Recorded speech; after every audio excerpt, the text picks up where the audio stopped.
तो ये पूर्ण तरह से निश्चित होगा। और जो 2026 आ रहा है उसकी जो शिवरात्रि है वो ऐसी शिवरात्रि आ रही है जिस शिवरात्रि में अगर 3 दिवस तक घर के अंदर रखकर बेलपत्र के वृक्ष की सेवा कर कर और बेलपत्र को वृक्ष को शिवरात्रि के 2 दिवस में उसको यदि किसी स्थान पर रोपित किया जाएगा, जो व्यक्ति जिस घर से उसको रोपित करेगा, लगाएगा और उस वृक्ष की परवरिश करेगा, उसकी जिंदगी में कभी संपदा की कमी नहीं आएगी। ऐसी शिवरात्रि शायद पहली बार ऐसा योग बन रहा है, तो हम पूर्ण भरोसे के साथ कहते हैं कि विठलेश सेवा समिति कुबेरेश्वर धाम इस शिवरात्रि को हरित शिवरात्रि के रूप में, ग्रीन शिवरात्रि के रूप में मनाएगा। अब की बार जो शिवरात्रि होगी उसको ग्रीन शिवरात्रि के रूप में हम लोग उसको मनाएंगे। और लगभग जितने श्रोता जैसे पार्थिव शिवलिंग का पूजन करते हैं अपने घरों में, लगभग करोड़ों 10 करोड़ से ऊपर शिवभक्त पार्थिव शिवलिंग का पूजन करते हैं, वैसा विश्वास है कि 2026 में जो महाशिवरात्रि फरवरी महीने में जो आ रही है उसको ग्रीन शिवरात्रि के रूप में, हरित क्रांति के रूप में, हरि शिवरात्रि के रूप में हम उसको मनाएंगे। और पूरा भारत ही नहीं, पूरा देश विदेश एक बेलपत्र का वृक्ष जरूर लगाएगा और करोड़ों वृक्ष इस पृथ्वी की शोभा बढ़ाएगा। करोड़ों पूरा विश्व, पूरा भारत देश इस ग्रीन शिवरात्रि से जुड़ेगा और वृक्षारोपण करेगा।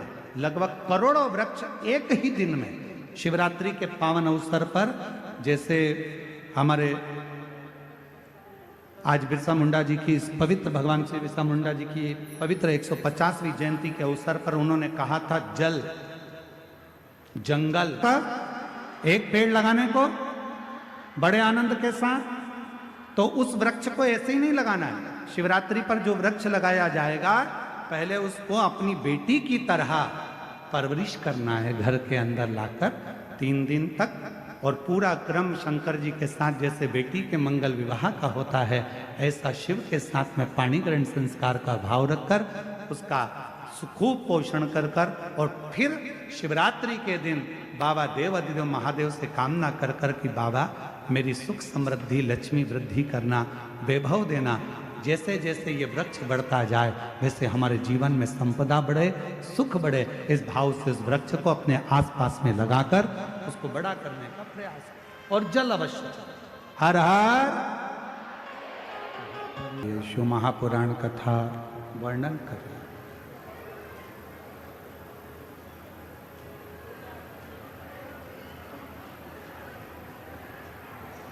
रावण भाव से भगवान शिव को नहीं भज पाया, केवल शिव को प्राप्त करा तो उसने ताऊ से प्राप्त करना। ये बाबा देवघर की जो पवित्र धरा है, जो देवघर में बाबा देवाधिदेव महादेव जो विराजमान है, वो मां सती के हृदय पर शिवलिंग विराजमान।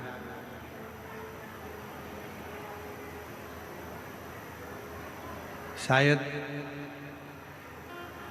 12 ज्योतिर्लिंग में से एक स्थान ऐसा है भारत की भूमि पर जहां शक्ति पीठ पर स्वयं भगवान शंकर का शिवलिंग विराजमान। शक्ति शिव कथा का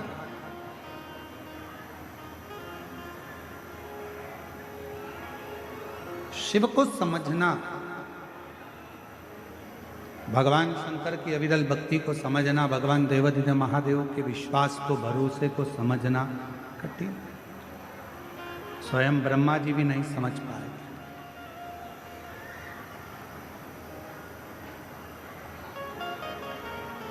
ब्रह्मा जी के भीतर थोड़ा सा अहम, ब्रह्मदेव के भीतर थोड़ा सा अहंकार आ गया कि ये रचना मैंने करी है, ये रचना करता मैं हूं।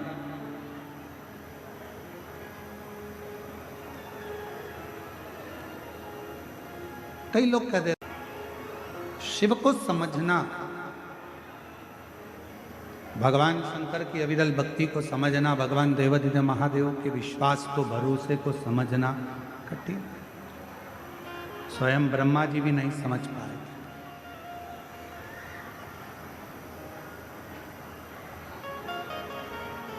ब्रह्मा जी के भीतर थोड़ा सा अहम, ब्रह्मदेव के भीतर थोड़ा सा अहंकार आ गया कि ये रचना मैंने करी है, ये रचना करता मैं हूं।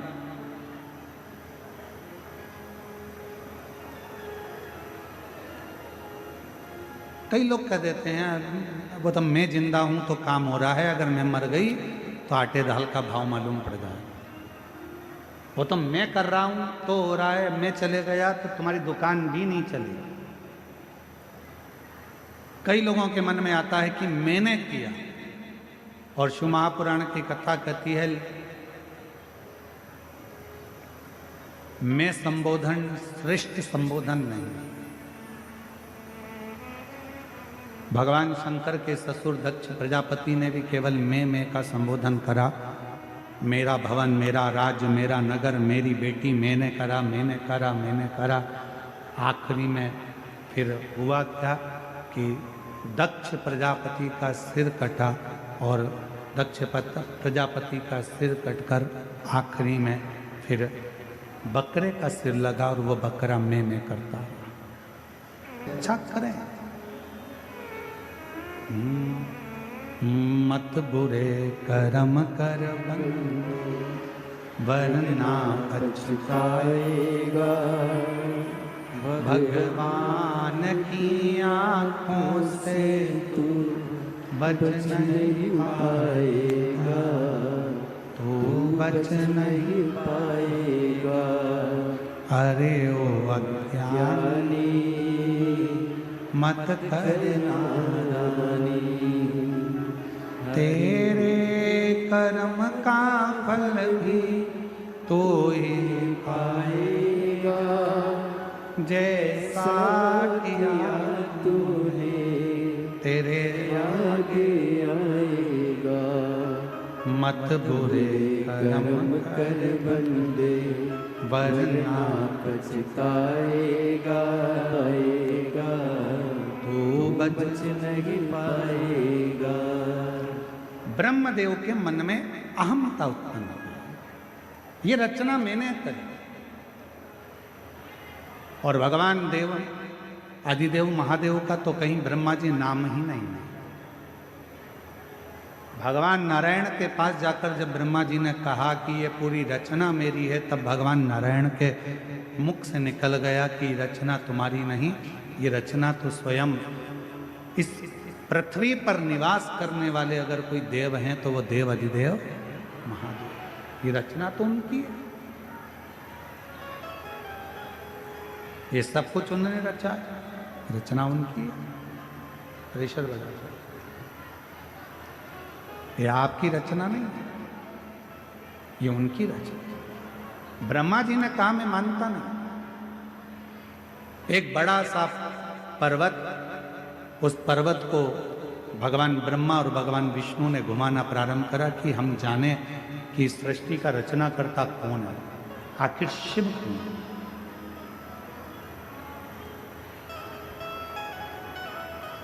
और ऐसे दुनिया में कई लोग हैं जिनको भगवान शंकर को जानने के लिए बहुत विचार करते हैं, आखिर ऐसा क्यों, शिव क्यों, शिव कौन। और निवेदन है ब्रह्मा ब्रह्मलोक के देवता हैं, भगवान विष्णु बैकुंठ के देवता हैं, इंद्र इंद्रलोक के देवता हैं, गरुण गरुण लोक के देवता हैं, वरुण वरुण लोक के देवता हैं, पर केवल एक हैं देव अधिदेव महादेव, जो इस भूमंडल के, इस पृथ्वी के देवता हैं, जिनको एक लोटा जल चढ़ाकर हम हमारी जिंदगी की सारी बातें शिव से कर सकते। अपने हृदय से हम शिव को कह सकते। मेरे भोले बाबा का एक काम सबसे प्रबल है,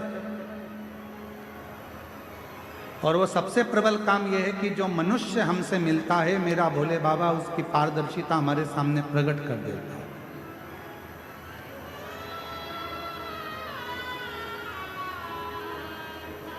मेरे शंकर वो पारदर्शिता प्रकट कर देते।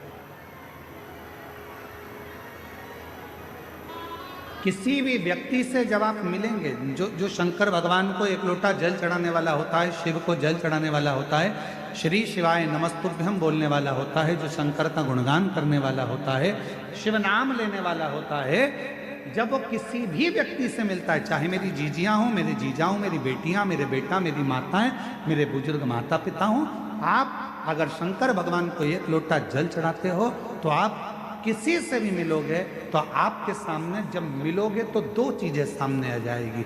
जिससे मिल रहे हो, या तो उस व्यक्ति का अहंकार तुम्हारे सामने आएगा या उस व्यक्ति का संस्कार तुम्हारे सामने आएगा।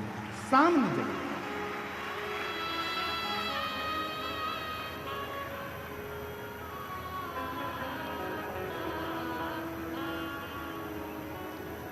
एक टीवी पर एक सीरियल आता है, कौन बनेगा करोड़पति। अरे बोलो तो जम के, सही है कि गलत है? उस पूरे सीरियल में मंजिल तक कोई पहुंच ही नहीं पाता। बोलो सही है? बहुत कम होंगे जो मंजिल तक पहुंचे होंगे।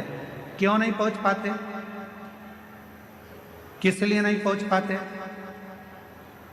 जो बैठा है सीट पर, क्या उसको उस प्रश्न का उत्तर याद नहीं है? उसको याद है। जो सीट पर बैठा है उसको प्रश्न का उत्तर याद है, वो सब कुछ याद कर कर गया है, सब कुछ बोल सकता है, सारा उत्तर दे सकता है, सब कुछ बता देता है। पर उस हॉट सीट पर कौन बना करोड़पति में सामने कंप्यूटर पर बहुत सारे विकल्प दे दिए जाते हैं, बहुत सारे ऑप्शंस दे दिए जाते हैं। बोलो सही है कि गलत है? 4 विकल्प हैं, इसमें से छांटो कौन सा सही है। बोलते जाओ उत्तर सही है। फिर अगर ये भी नहीं कर सकते तो फोन लगाकर बात कर सकते हो, आपके पास ये भी विकल्प। फिर आपके पास एक विकल्प और है कि आप किसी की सहायता ले सकते हो। जो व्यक्ति हॉट सीट पर बैठा है, क्या वो उत्तर नहीं जानता है? उसको उत्तर मालूम है, पर जैसे ही उसके सामने विकल्प आ जाते हैं, वो उन विकल्पों में इतना फंस जाता है कि असली उत्तर को भूल जाता है और आखिरी में वो हार जाता है। आखिरी में एक प्रश्न और उसका एक उत्तर अगर है तो मंजिल तक पहुंचे। बहुत सारे विकल्प जब खड़े हो जाते हैं तो वो सोच में पड़ जाता है, ये बोलूं या ये बोलूं। विकल्प वो मंजिल तक पहुंचता है। आज दुनिया के लोगों ने सारे विकल्प हटा दिए। पहले लोग कहते थे हमारे पास आना, हम तुम्हारा दुख मिटा देंगे। फिर कोई कहता था वहां चले जाओ, वहां तुम्हारा दुख मिट जाएगा। फिर किसी ने कहा वहां चले जाओ, तुम्हारी तकलीफ मिट जाएगी। वहां चले जाओ, तुम्हारा कष्ट मिट जाएगा। अब दुनिया के लोगों ने सारे विकल्प मिटा दिए, केवल एक हाथ में लोटा भर जल पकड़ा, शंकर जी के मंदिर में चढ़ाया, शिव जी को अपने मन की बात कही और रिजल्ट सामने आना प्रारंभ हो गया और वो अपनी मंजिल तक पहुंच गया। मंजिल तक पहुंच। विकल्प रहेंगे तो उलझे, ऑप्शंस रहेंगे बहुत सारे तो उलझे। अब कोई विकल्प नहीं है, कोई ऑप्शन, केवल एक सारी समस्या का हल श्री शिवाय बोल बम का नारा है। बस एक विकल्प उसको दिखता है कि मेरे को अब ज्यादा फंसना नहीं है, आडंबर में मुझे जाना नहीं है, यहाँ वहाँ मुझे जाना नहीं है, मुझे तो केवल शंकर के मंदिर तक जाकर एक लोटा जल समर्पित कर। एक पत्र अच्छा है,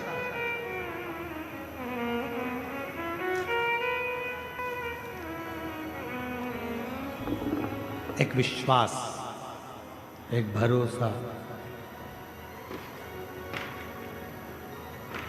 ब्रह्मा जी के मन में शंकर के प्रति विश्वास केंद्रित नहीं हो पाएगा। ब्रह्मा जी के मन में भगवान देवाधिदेव महादेव के प्रति विश्वास दृढ़ नहीं हो पाया। और ब्रह्मा जी ने कह दिया कि मैं नहीं मानता, मैं मानता ही।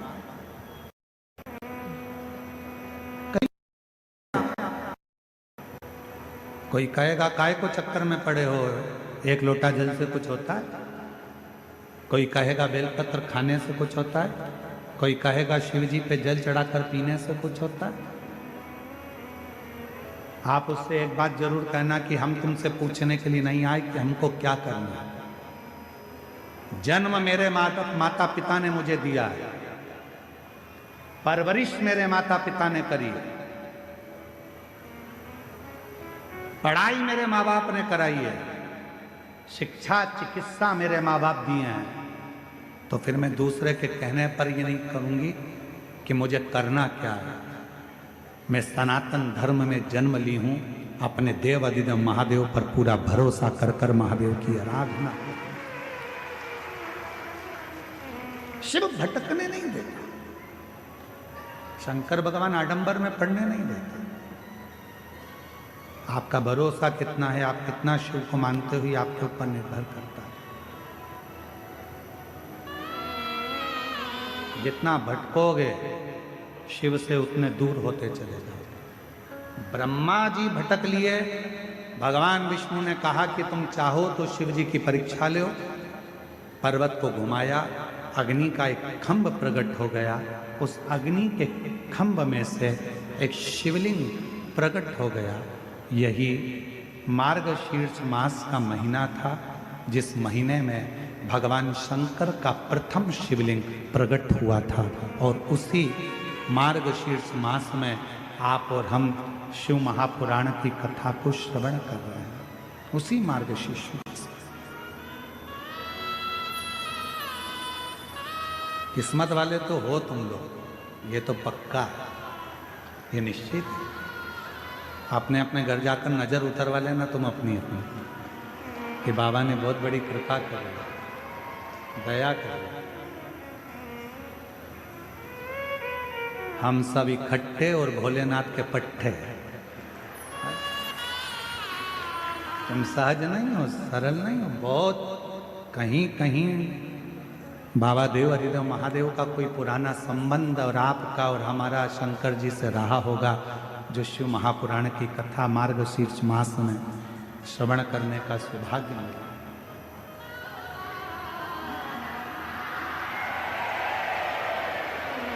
जो ये कथा में और भरोसे बाबा तेरे ही भरोसे हवा बिछी उड़नी जावागी बाबा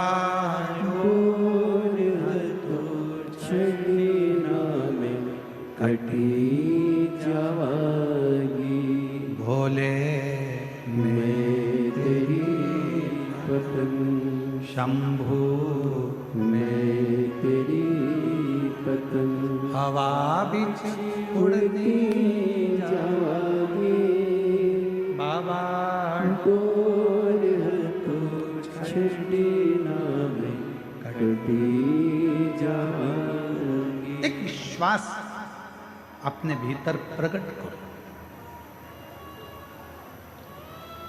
ब्रह्मा जी के भीतर वो विश्वास प्रकट नहीं हो पाया। पर्वत घुमाया, शिवलिंग प्रकट हो गया। फिर अभी भी शिवलिंग में से आवाज आई कि ब्रह्मा जी तुम भरोसा नहीं कर पाए। व्यक्ति जगह जगह की ठोकर कब तक खाता है, जब तक वो पूर्ण भरोसा शिव पर नहीं कर पाता, जब तक उसका विश्वास दृढ़ नहीं होता। जिस मनुष्य का भरोसा शंकर जी पे पूरा हो जाता है, फिर वो कभी भटकता नहीं। जैसे जिसकी जिससे पहचान होती है ना, जरा सा भी काम अटका तो अभी फोन लगाती हूँ, अभी रुक जा, अभी फोन लगाती हूँ, लगाया फोन, ले बात कर ले, आगे बैठूंगी आगे।